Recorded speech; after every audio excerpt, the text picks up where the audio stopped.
What's going on, everyone? Today, I want to take a moment and talk about the not so glamorous side of a startup. But before I do, I want to thank you all for being here, for tuning in, for being a part each week. It truly humbles me to be able to speak to you wherever you are in the world, sharing with you musings and things that I've seen, learned, experienced, or just want to share from the heart. Thank you all for being here. If there are things that you want me to talk about that would be interesting to you, just leave it in the comments or send me a direct message, and I would love to take a stab at it. But today I want to talk about the not so glamorous side of a startup. And I'm speaking as someone who has had the distinct privilege of starting a nonprofit or starting a church. And truly, it's what people call a scratch plant or a grassroots initiative. And I would be the first to say that when I was in school for this type of thing, I was not thinking that I would be the one to take this route. In fact, I said I would pray for those who were taking this route because I didn't necessarily believe that that was my lot in life, but kind of like life, here we are. There are a lot of great things that have taken place, a lot of challenging things, a lot of tough things. But over the last, at the time of this recording, 7.5 years, I've had a chance to kind of look back and reflect on some things that I might have done a little differently had I known. And that's the beauty of wisdom, is you get those who have kind of gone down a particular road. They share with you the do's and don'ts that they've discovered. You get a chance to say, like, is this for me? And the first thing I want to do is I want to shout out anyone who is willing to help someone get something started off the ground, especially in the nonprofit world. In the business world, we call it the initial or the IPO, as it were, where this is a huge risk. And it takes a special group or a special person to say, hey, this person doesn't have a track record, but you know what? I'm going to see if I can go help them as they take a crack at whatever they're doing. And man, when I think about those who have been a part or who were a part in the very beginning, I want to use this moment to say thank you all. Because when you're starting something, you're in essence building an airplane in the air. You're taking a host of theory, you're taking a host of just best practices and seeing how they apply to the real world, not necessarily knowing whether or not things are going to work. Not only are you new at the application of your knowledge and things that you picked up over time, but leading an organization is completely different than being a part of an organization. Prior to starting our church, I would say I was in full-time ministry at least, oh, when was that? 12, 13 years, and held a various roles within a particular church. But leading a church, leading an organization is completely different. And so all the things that you think you know, you're going to have to put those to the test. It's similar to like being a parent. Of course, you hear other parents share with you their stories. There may even be books that you can read, leading up to parenting, what to expect and, so on and so forth. But until you have your own child in your hands, I remember when Ash and I were discharged from the hospital, and it was like, y'all are letting us go with this kid that we got to buckle in. Like, okay, and you're driving home, with this new life in the back seat, and you're like, boy, they sure do trust us, huh? And you're learning, you're growing, you're developing. So when it comes to leading an organization, it truly is the same way. And so for those who, and I'm sure I'll probably in years back look at this post and say, oh, he thought he knew what he was doing. Oh, you had no clue. But starting off, I mean, you just don't know. And it takes a special group of individuals to come alongside because as a leader, you're still trying to figure things out. In fact, as a leader, of something new, you're trying to figure out, like, what is my niche? Where is my area of expertise? Where is my handle? Often you start off imitating or modeling or parroting something that had been successful, something that had worked, until you're able to find what is my unique fingerprint in wherever I'm in. And with that comes a level of learning. With that comes a level of growing. But until the leader, the head leader, has an idea of the vision or the direction that they're going, and that takes time. When you have people who come alongside, especially in assistant leadership roles, uh, they catch it. I am going to be just as transparent as I can be. I wish that I could have some do-overs, especially with those who helped me to lead early on in our endeavor, because it wasn't fair to them that as a new leader, you just don't know what to ask for until you get into it. And now you need something for your context. But to be fair to the people that helped you, they're doing the best they can with what you as a leader had a chance to give them. So I would say the not so glamorous side of a startup is the amount of mercy and grace that should be afforded to leadership, and that leadership should afford to others, because we're all trying to figure it out. They're dear individuals, great people that, had I knew what I was looking for, I might have not put them in situations where they couldn't thrive and be who they were. I think if I knew as a leader the impact of your words and thinking things through and being measured in your responses, that there could have been some relationships that could have been salvaged as well. So the not so glamorous side of startups are the collateral in relationships that happen as you're figuring things out.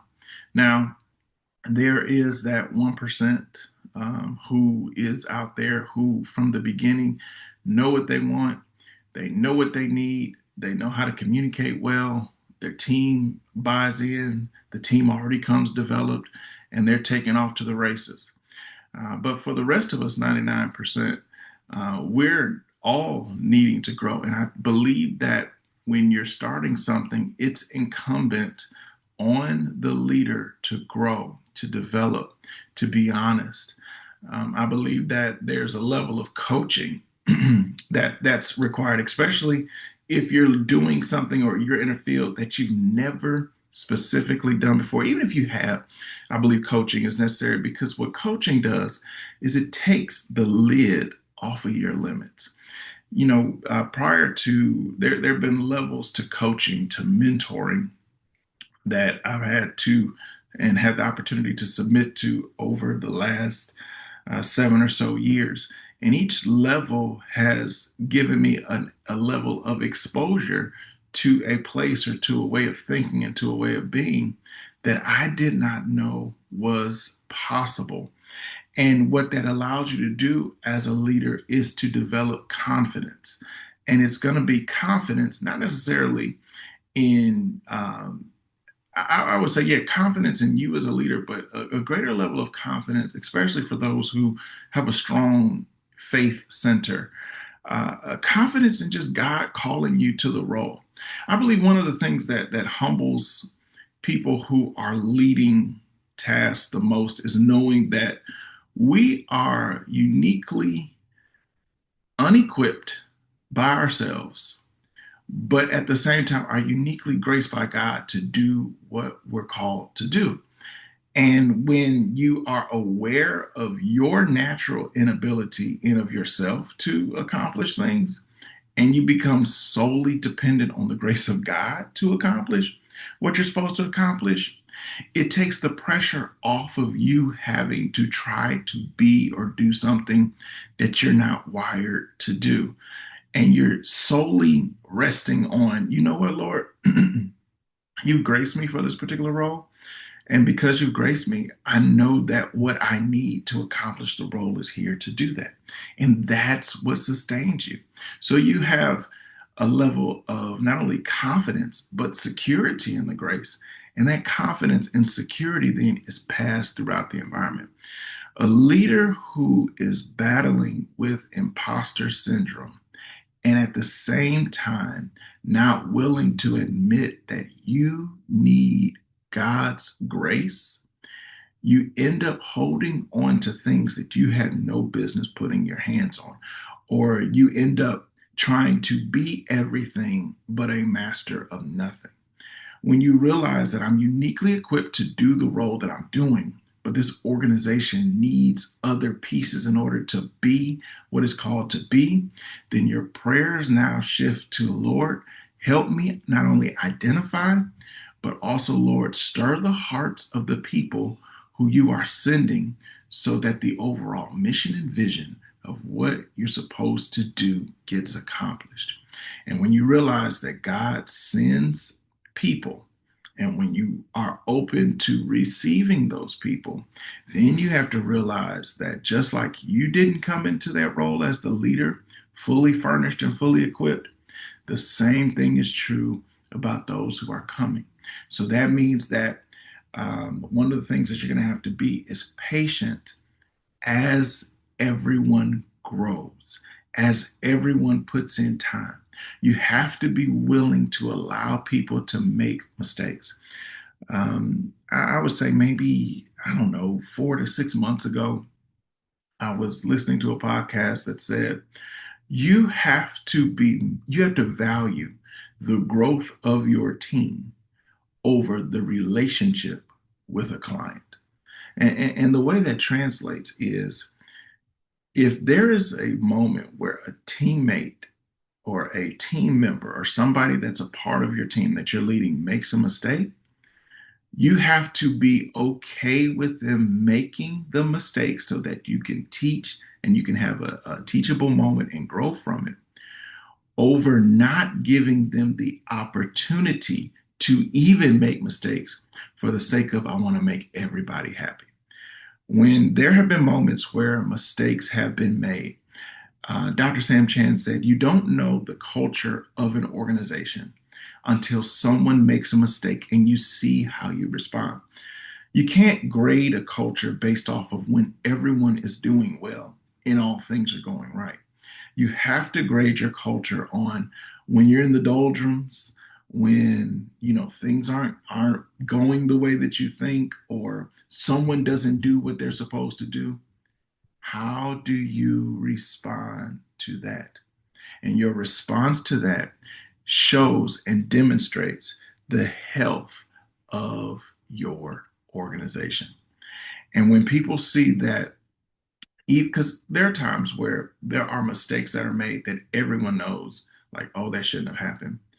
But as the leader, when you're able to be measured in your response and understand that, you know what, from this mistake, we may lose a connection. We may lose a third party vendor, whatever it may be. But I'm unwilling to lose a good person who just had a bad moment because we all have bad moments. It creates a level of trust, it creates a level of camaraderie, and it creates a level of institutional knowledge that can be passed down because as the leader, people are watching how you respond to then set the standard of how they respond in similar situations. So it's incumbent upon us, especially those who are leading something, especially if you're, leading something brand new, to know that you're uniquely called and there is a grit side that is a beautiful side, but it is a grind. But grow through the grind, grow with grit. And as you do that, you'll see that the grace of God will help lead you forward. So, hope you all just enjoyed just that initial thought. I think I probably should come back and talk more about the non-glamorous side of startups because often you see the stories of success and you see the stories of exponential growth, but very seldom are we able to see the small incremental steps it takes to build in the right direction. And so, as much as I can share, I definitely want to share with you all. So I look forward to more conversations about this side of startups in the near future. But if you all have comments on, especially for those entrepreneurs, let's sharing is caring. Share some information, share some of your thoughts with us in the comments. Tips maybe that you've learned that or nuggets that have helped you. I personally would love it because I'm constantly in an information gathering state where I want to sharpen, I want to get better. I want to grow, I want to learn, and I need your help to do that. So let me pray for you and let's go about our day. So, Heavenly Father, we just thank you for all that you are and all that you've done. I just ask for your hand to be upon every person. Every person is a leader, no matter if they own a business or if they're working for a business or if they're just looking to launch out into a new venture. Help each of us to grow, to learn, to develop a continual curiosity so that we can be the best version of ourselves that you made us to be. We thank you for all these things in Jesus' name.